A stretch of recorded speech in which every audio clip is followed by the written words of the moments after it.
मित्रों, कुछ लोग ऐसे होते हैं जिनके मन में गंदे और वासना के विचार उठते रहते हैं। मित्रों, आज के इस वीडियो में हम आपको एक कथा के माध्यम से बताएंगे कि स्वयं बजरंगबली हनुमान जी ने गंदे विचारों को रोकने की वह कौन सी बातें बताई हैं। तो चलिए मैं आपको वह कथा सुनाता हूं। नमस्कार दोस्तों, आपका फिर से स्वागत है हमारे धर्म आस्था। दोस्तों, नारद जी जब इंद्रलोक गए तो उन्होंने देखा कि इंद्रदेव रंभा उर्वशी मेनका के साथ भोग विलास में मग्न थे। जब नारद जी इंद्रलोक पहुंचे तो इंद्रदेव उनसे मिलने भी नहीं आए, जिससे नारद जी को बहुत दुख हुआ। तब उनके मन में एक प्रश्न उठा कि लोग विषय भोग में इतना क्यों गठित है। तब उन्होंने सोचा, अगर कोई ऐसा हो जिसने अभी तक विषय भोग ना किया हो, वही मुझे इस प्रश्न का उत्तर दे सकता है। तब उनको याद आती है महादेवी के अवतार हनुमान जी की। देवर्षि नारद जी ने विलंब ना करते हुए इंद्रलोक से प्रस्थान किया और जा पहुंचे हनुमान जी के पास। तब हनुमान जी तपस्या में लीन थे। जैसे ही नारद मुनि वहां पहुंचे तब हनुमान जी ने आंखें खोली और देवर्षि नारद जी से बोले, हे नारायण भक्त देवर्षि नारद जी, आप आज हमारे पास आए हैं। कोई अनहोनी हुई क्या मुझसे, या फिर किसी पर कोई संकट आया है क्या? तब देवर्षि नारद जी बोले, हे संकट मोचन हनुमान, ऐसी कोई बात नहीं है। मुझे बस आपसे एक प्रश्न का उत्तर जानना था। तब हनुमान जी ने कहा कि कहिए देवर्षि नारद जी, आपका वह प्रश्न कौन सा है? तब देवर्षि नारद जी बोले कि हे संकट मोचन हनुमान, आपने आज तक किसी भी स्त्री को स्पर्श तक नहीं किया है, न तो आज तक आपने किसी के साथ विषय भोग किया है। लेकिन मैं जब इंद्रलोक पहुंचा तो इंद्रजीत मुझे मिले तक नहीं, क्योंकि वह रंभा मेनका उर्वशी के साथ वासना में व्याप्त थे। तब मेरे मन में यह प्रश्न उठा कि मनुष्य के मन में यह वासना का विचार क्यों उठता है और इसे कैसे रोक सकते हैं। तब महाबली हनुमान जी बोले, हे देवर्षि नारद जी, अगर आपका प्रश्न यही है तो मैं आपको इस प्रश्न का उत्तर बताता हूं, लेकिन इसके लिए आपको एक कथा सुननी होगी। तब देवर्षि नारद जी बोले, ठीक है संकट मोचन हनुमान, मैं उस कथा को पूरे मन और लगन के साथ पूरा अंत तक सुनूंगा और संपूर्ण वैकुंठ लोक में इसका विश्लेषण भी करूंगा। तब हनुमान जी कथा को सुनाना प्रारंभ कहते हैं। दोस्तों, आगे बढ़ने से पहले अगर आप हनुमान जी के भक्त हैं तो सच्ची श्रद्धा से कमेंट में जय हनुमान जरूर लिखें। हनुमान जी आपकी सभी मनोकामनाएं को अवश्य पूर्ण करेंगे। मित्रों, आगे हनुमान जी कथा को सुनाना प्रारंभ कहते हैं और कहते हैं कि एक बार एक युवक एक महाशय के पास आया और महर्षि से बोला कि है गुरुजी, मेरे मन में इतने गंदे विचार क्यों आते हैं? मैं नहीं चाहता कि मेरे मन में गंदे विचार आए, लेकिन फिर भी मेरे मन में हमेशा काम वासना के विचार उठते रहते हैं और मैं इनके बारे में सोच सोच कर बहुत परेशान हो जाता हूं। मेरी ऊर्जा और समय यह सब सोचने में ही नष्ट हो जाती है और इन सब के विचारों की वजह से मैं कभी भी शांत नहीं रह पाता और मैं हमेशा ही स्त्रियों को देखकर मोहित हो जाता हूं। गुरुजी, मैं अपने आप को रोक नहीं पाता। महाबली हनुमान जी ने आगे कहा कि हे देवर्षि नारद जी, वह मां मुस्कुराए और उन्होंने उस युवक से पूछा, क्या तुम्हें पता है यह काम वासना होती क्या है? उस युवक ने उत्तर दिया कि मैं यह तो नहीं जानता कि काम वासना होती क्या है, पर गुरुजी यह जो भी चीज है बहुत बुरी चीज है। फिर उस महाशय ने उस युवक से कहा कि सबसे पहले तो तुम्हें यह समझना है कि प्राकृतिक रूप से जो भी चीज हमारे अंदर है वह बुरी नहीं है। हमारे जीवन में उसका कुछ ना कुछ महत्व है। वासना कोई बुरी बात नहीं है। यह तो हमारे मन की एक भावना है जो हमें किसी न किसी चीज की कमी का एहसास करवाती है और फिर हम उस चीज को पाने के लिए उस चीज की तरफ आकर्षित हो जाते हैं। वह महाशय आगे उस युवक को कहते हैं कि हे युवक, जैसे अगर तुम्हारे पास धन की कमी है तो तुम में धन पाने की वासना उत्पन्न हो जाएगी। तो वासना कुछ और नहीं, बस एक प्रकार की कमी है जो एक प्रकार की जरूरत का एहसास दिलाती है, और जब यह जरूरत शारीरिक हो तो हम इसे काम वासना का नाम देते हैं। युवक ने महाशय को कहा कि गुरुजी, मुझे काम वासना का मतलब तो समझ में आ गया, पर आप मुझे यह बताइए कि यह आती कहां से है और कैसे आती है। हनुमान जी ने आगे कहा कि हे देवर्षि नारद जी, तब उस महर्षि ने कहा कि काम वासना कहीं से आती नहीं है, यह तो हमारे अंदर ही होती है और इसका होना तो जरूरी भी है। अभी तो मानव जाति का विस्तार होगा अब उस युवक ने कहा, जब यह हमारे अंदर ही है और जरूरी भी है, तो फिर लोग इसे गलत क्यों बोलते हैं? तरबूज महर्षि ने कहा कि यही तो समस्या है। लोगों ने काम वासना को गलत तरीके से सोच लिया है। इसे छुपाने की, दबाने की कोशिश करते हैं। काम वासना गलत नहीं है, बल्कि काम वासना का गलत तरीके से प्रयोग करना गलत बात है। लोग जिससे प्रेम करते हैं, बस उसी के लिए जीने लग जाते हैं। उसे पाना ही उनका अपना मार्ग बन जाता है और उसी के बारे में हमेशा सोचते रहते हैं। पर यह सब गलत। हनुमान जी ने आगे कहा कि हे देवर्षि नारद जी, महर्षि ने युवक से कहा, क्या तुम्हें पता है जानवरों में भी काम वासना होती है? उस युवक ने उत्तर दिया, हां गुरुजी, जानवरों में भी काम वासना होती है, क्योंकि जानवर भी तो आखिर अपने वंश को आगे बढ़ाने के लिए मादा के साथ व्यभिचार करते हैं। उस महर्षि ने आगे कहा कि हम जानवरों की काम वासना को गलत क्यों नहीं कहते? युवक ने कहा, गुरुजी, मुझे इसका उत्तर नहीं पता। युवा आगे कहता है कि महात्मा, आप ही मुझे बताइए। तब महर्षि ने कहा कि जानवर अपनी काम वासना का प्रयोग आनंद प्राप्ति के लिए नहीं करते। वह तो सिर्फ संतान उत्पत्ति करने के लिए काम वासना का उपयोग करते हैं।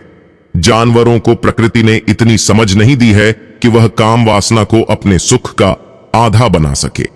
हनुमान जी ने आगे कहा कि हे देवर्षि नारद जी, वह महर्षि आगे बोला कि मनुष्य अपनी समझ के बलबूते पर में पाई जाने वाली प्रत्येक वस्तु को अपने सुख के लिए प्रयोग करता है। हम इंसानों ने ही काम वासना को अपने सुख का साधन बना लिया है, परंतु प्रकृति ने तो इसे हमें अपने वंश को आगे बढ़ाने के लिए दिया था। लेकिन प्रत्येक इंसानों ने इसे अपने जीवन का परम लक्ष्य बना रखा है और इस तरह से काम वासना का आ जाना गलत है। हनुमान जी ने आगे कहा कि देवर्षि नारद जी, युवक ने पूछा, महात्मा जी, यह काम वासना हम पर हावी क्यों होती है? यह हमेशा ही क्यों आ जाती है? तब उस महात्मा ने कहा कि सुनो, अब मैं तुम्हें एक कहानी सुनाता हूं, उसे तुम ध्यान पूर्वक सुनना। तुम्हें तुम्हारे सारे सवालों का जवाब तुमको मिल जाएगा। बस तुम्हें ध्यान से सुनकर समझना है। युवक ने कहा, ठीक है गुरुजी। वह महर्षि आगे कहता है, एक बार की बात है, एक आश्रम में एक गुरु और उनके शिष्य रहा करते थे। सभी बच्चे रोजाना आश्रम के बाहर स्थित देवरिया नामक एक गांव में भिक्षा मांगने के लिए जाते थे।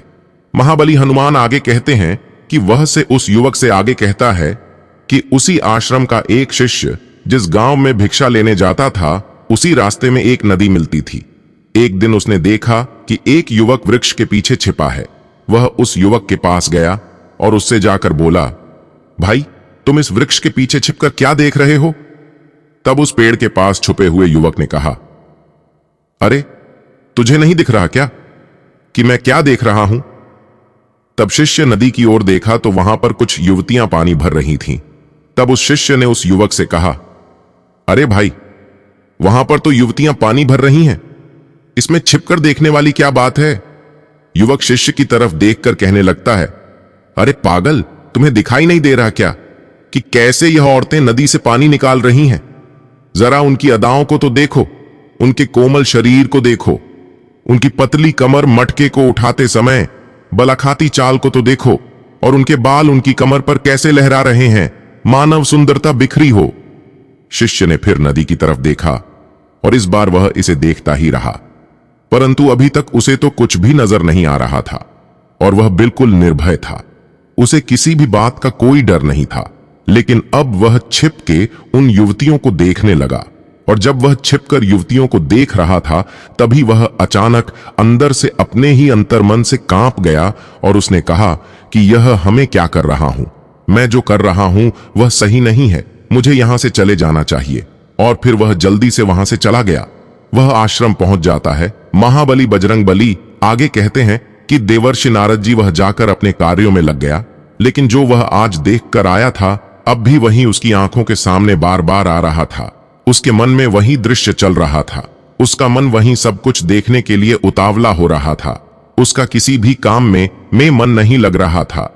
सुबह होते ही बहुत जल्दी ही शिक्षा के लिए निकलता है और उस नदी के पास वाले वृक्ष के पास जाता है जहां पर वह युवक पहले से मौजूद रहता था। वह शिष्य भी उसके साथ मिलकर युवतियों को छुप छुप कर देखने लगता है।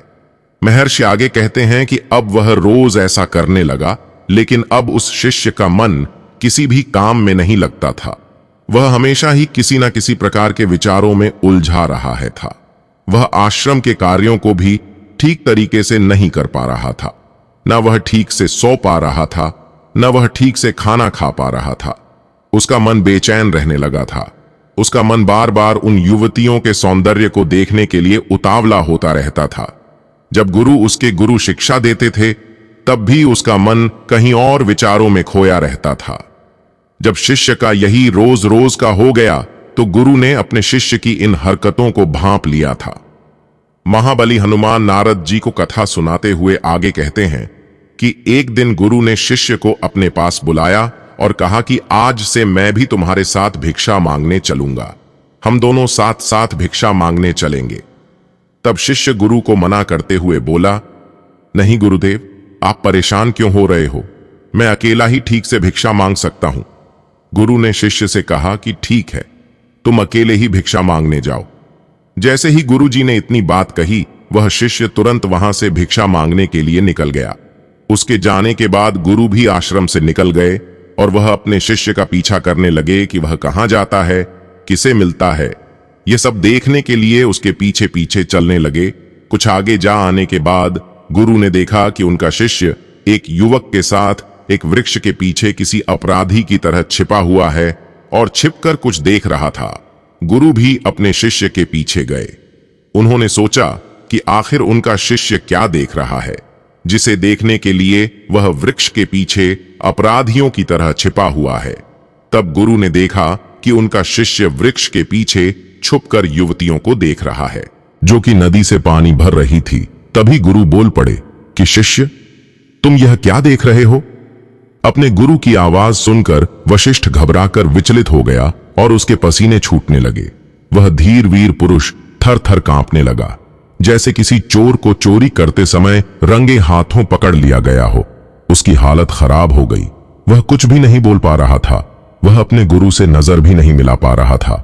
गुरु ने शिष्य की तरफ देखा और कहा कि हमारा शिष्य तो निर्भय था, उसे तो किसी भी चीज का डर नहीं लगता था, लेकिन यह क्या, तुम तो डर के मारे कांप रहे हो। शिष्य ने गुरु से कहा कि मुझे माफ कर दो गुरुजी, मेरा इसमें कोई दोष नहीं है। मेरे साथ यह जो युवक है, इसमें ही मुझे बहका दिया, लेकिन मैं आपसे प्रेम करता हूं कि आज के बाद मैं ऐसा दोबारा नहीं करूंगा। दो गुरु ने शिष्य से कहा कि कोई बात नहीं, पर इस बात का तुम ध्यान रखना कि हम जैसी संगति करते हैं वैसा ही फल हमें प्राप्त होता है।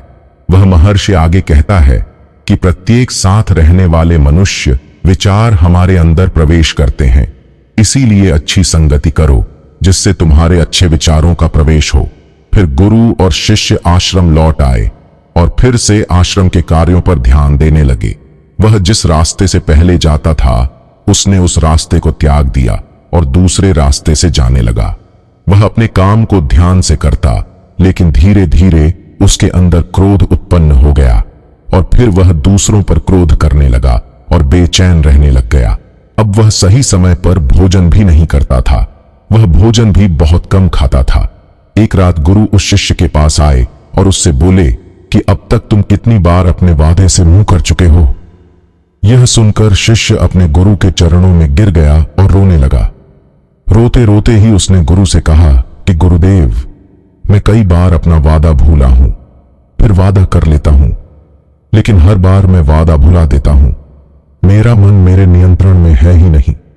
मैं बहुत कोशिश करता हूं कि मैं अपने मन से सारे बुरे विचारों को निकाल दूं, लेकिन मैं चाहकर भी ऐसा नहीं कर पा रहा हूं।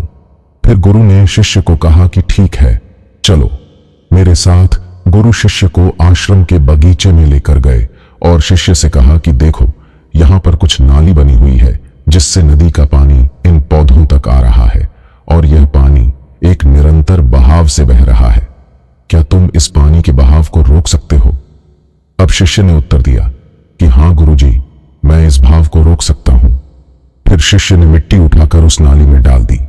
वह पानी कुछ देर के लिए रुक गया और फिर कुछ समय बाद मिट्टी के ऊपर से पानी बहने लगा। गुरु ने शिष्य से कहा, अरे यह क्या, यह तो पानी रुका ही नहीं। फिर शिष्य ने कुछ मिट्टी और पत्थर उठाकर उस नाली में डाल दिए, जिससे कुछ समय के लिए पानी रुक गया, लेकिन फिर उस पत्थर के ऊपर से फिर पानी बहने लगा। उसके बाद गुरुजी ने कहा कि अरे यह क्या हुआ, पानी तो फिर से बह गया। तुम तो बोल रहे थे कि तुम इसे रोक दोगे, क्या तुम इसे रोक नहीं सकते? तब शिष्य ने कहा, कोई बात नहीं गुरुदेव, मैं अभी इस पानी को आपको रोक के दिखाता हूं। वह फिर से एक भारी सा पत्थर लेकर आया और उसे नाली पर डाल दिया और पानी का बहाव रुक गया। वह शिष्य ने गुरुजी से कहा कि देखा गुरुदेव, मैंने कहा था ना कि मैं पानी को रोक दूंगा। मैंने पानी को रोक दिखाया, आपकी बात मैंने पूरी कर दी। उसके बाद गुरुजी मुस्कुराए और बोले, अच्छा जरा ध्यान से देखो कि पानी रुका है, वह तो पीछे की नाली से अगल बगल बह रहा है, और ध्यान से देखो इस पत्थर के आगे भी आ गया और यह पानी अपना रास्ता बदलकर फिर से आगे की तरफ बह जाएगा। और फिर कुछ देर बाद ऐसा ही हुआ। तब गुरुजी ने शिष्य को समझाया कि तुम्हारे साथ भी तो ऐसा ही चल रहा है। तुम बार बार प्रयास कर रहे हो, पर हर बार तुम्हारा प्रयास टूटा रहा है और यह हमेशा टूटता ही रहेगा। तुम कितना भी मिट्टी पत्थर रख लो, लेकिन पानी तो अपना रास्ता बना ही लेगा। यह सब देखकर शिष्य ने गुरु से कहा कि हे गुरुदेव, क्या आपके पास कोई तरी नहीं है जिससे मैं गंदे विचारों को रोक सकूं और यह मेरे मन में ना आए? गुरुजी शिष्य को एक नदी के पास ले गए जहां से उस बगीचे में पानी आ रहा था। गुरु ने शिष्य से कहा, वह पानी इसी नदी से जा रहा है। अगर हम यहीं से उस रास्ते को बंद कर दें जहां से पानी बगीचे में जा रहा है।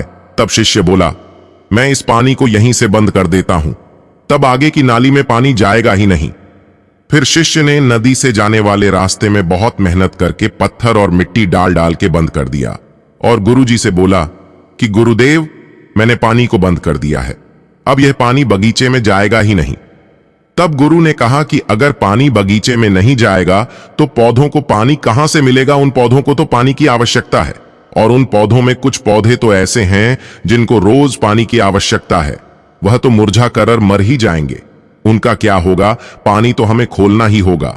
ने गुरु की बात सुनकर वापस नदी से जाने वाले पानी का रास्ता खोल दिया। तब गुरु ने शिष्य से पूछा कि अगर हम इस नदी के पूरे पानी को बगीचे की तरफ कर दें तो क्या होगा? तब शिष्य ने जवाब दिया कि गुरुदेव, वहां पर जितने भी पौधे हैं वह नष्ट हो जाएंगे, वहां पर कुछ नहीं बचेगा। फिर गुरु मुस्कुराए और बोले, मैंने तुमसे यह सब जो करवाया तुमको समझ में आया? कुछ क्या? तुम इस बात को समझ पाए हो कि हमें किसी भी चीज को रोकना नहीं है, बस हमें हमेशा संतुलन बनाए रखना है। कम पानी से भी पौधे नष्ट होते हैं और ज्यादा पानी से भी पौधे नष्ट होते हैं। हमारा जीवन संतुलन सही चलता है। गुरुजी ने शिष्य से कहा कि अगर मैं तुम्हें कहूं कि तुम आम के बारे में मत सोचो तो तुम्हारे मन में सबसे पहले किसका चित्र आएगा? शिष्य ने कहा कि गुरुजी, मेरे मन में तो पहला चित्र आम का ही आएगा। गुरु ने कहा कि जब हम गंदे विचारों को जबरदस्ती रोकने का प्रयास करते हैं तो वह और मजबूती के साथ हमारे अंदर प्रवेश करते हैं, इसीलिए हमें उन्हें कभी भी दबाने की कोशिश नहीं करनी चाहिए। फिर गुरु ने शिष्य को समझाते हुए कहा कि हमारे गंदे विचार बुरे लोगों की संगति करने की वजह से भी आते हैं। कई बार ऐसा होता है कि काम भाव हमारे अंदर होता ही नहीं है, लेकिन कुछ अश्लील लोगों के साथ रहने की वजह से यह हमारे अंदर हावी हो जाता है। फिर शिष्य ने कहा कि गुरुदेव, आप सत्य कह रहे हैं, मैं अपने मार्ग से भटक गया था। महर्षि उस युवक से आगे कहते हैं कि वह शिष्य उस रात बहुत ही चैन की नींद सोया, सुबह अपने कार्यों को पूरे मन से किया और फिर सुबह वह भिक्षा लेने के लिए उसी रास्ते से गया जहां वह युवक आज भी वृक्ष के पीछे छुपकर उन युवतियों को देख रहा था। वह शिष्य नदी पर गया जहां वह युवतियां पानी भर रही थीं। उसने उनसे पानी मांगा, उनमें से एक ने उसे पानी पिलाया और उस शिष्य ने उनके चरण छुए शिष्य को उन्होंने आशीर्वाद दिया कि तुम्हारा कल्याण हो। उसका मन सकारात्मक ऊर्जा से भर गया। उसके चेहरे पर मुस्कान आ गई थी, जैसे उस शिष्य को कुछ खोया हुआ वापस मिल गया हो। वह वापस अपने रास्ते से जाने लगा। तभी पीछे से वह युवक आ गया जो वृक्ष के पीछे छुपा हुआ था। वशिष्ठ के पास आया और बोला कि अरे भाई, क्या बात है, आज तो तुमने नजदीक से दर्शन कर लिए, तुम तो मुझसे भी आगे निकल गए। तब शिष्य ने कहा कि हम हमेशा दूसरे के दर्शन करने में ही व्यस्त रहते हैं, अपने दर्शन कर ही नहीं पाते। तुम कब तक इस वृक्ष के पीछे छूटते रहोगे? किसी को पसंद करते हो तो उससे कह दो, अगर वह भी तुम्हें पसंद करती है तो शादी कर लो, और उससे पहले तुम कुछ बन जाओ। अपने आप को पहचान लो, ऐसे अपना समय बर्बाद मत करो। फिर वह युवक रोज उस शिष्य से मिलने लगा और उस युवक ने नदी पर जाना त्याग दिया। और फिर वह युवक अपने जीवन में कुछ बनने के लिए संघर्ष करने लगा। अब महात्मा महर्षि ने एक का मार्गदर्शन किया और गुरु की वजह से एक शिष्य और एक और युवक के मन की वासना समाप्त हो गई। अब महाबली बजरंग बली ने कहा कि हे नारद जी, अब तो आपको सब कुछ समझ में आ ही गया होगा कि एक मनुष्य को संभोग और गंदे विचारों से बचने के लिए क्या करना चाहिए। तब देवर्षि नारद जी बोले कि हाँ पवन पुत्र बजरंग बली हनुमान, मैं अब आपकी बात समझ चुका हूं। मित्रों, संगति बदलो, आपके विचार अपने आप ही बदल जाएंगे। जब तुम्हारे मन में गंद विचार आए तब आप अपने आप को दोषी मत मानो, केवल उन विचारों में संतुलन बनाने का प्रयास करो और अपने आप को पहचानो। मित्रों, आपको वीडियो कैसा लगा हमें कमेंट में जरूर बताना और ऐसे ही वीडियो देखने के लिए आप हमारे चैनल धर्म आस्था को भी सब्सक्राइब अवश्य कर लें और इस वीडियो को अपने मित्रों के साथ शेयर अवश्य करें और सच्ची श्रद्धा से कमेंट में जय हनुमान जरूर लिखें। धन्यवाद।